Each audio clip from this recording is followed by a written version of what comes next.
Aujourd'hui, on va continuer donc ce qu'on a commencé l'autre jour, à savoir percer un mur porteur pour faire une porte. Donc on a posé notre linteau l'autre jour, il est sec, il est scellé et maintenant on va attaquer donc le démontage du mur en dessous. Alors pour commencer, je prends une meuleuse. Donc pourquoi je prends une meuleuse?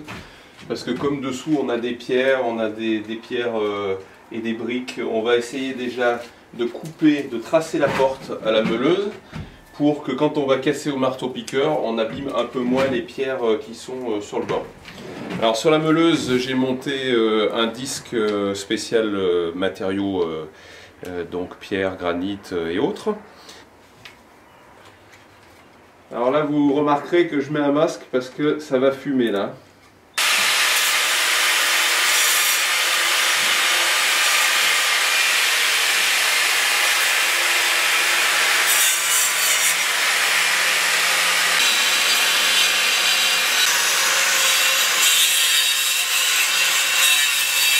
La prochaine étape, ça va être d'enlever donc toute l'épaisseur crépi et puis ensuite on retaillera une deuxième fois quand on n'aura plus l'épaisseur du crépi pour entamer un peu plus les pierres et puis ainsi de suite on va progresser. Ce qui fait qu'au final notre coupe sur le bord sera quand même bien plus propre.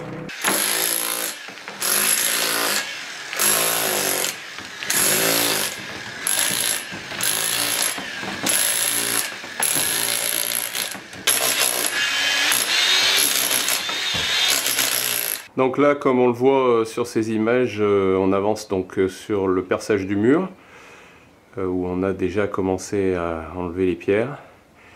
Et on voit sur les côtés la trace de la meuleuse.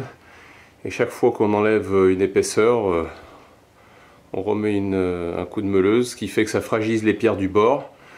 Et avec le perfo, on arrive donc à les casser assez proprement.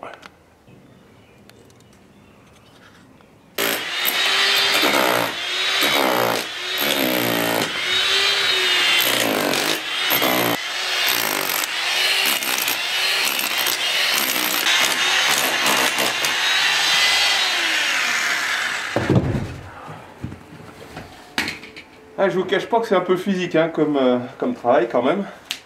Voilà, donc après 2 heures à peu près, on a ouvert notre porte. Donc moi ce qui m'intéressait, c'est quand même d'avoir un bord qui soit propre.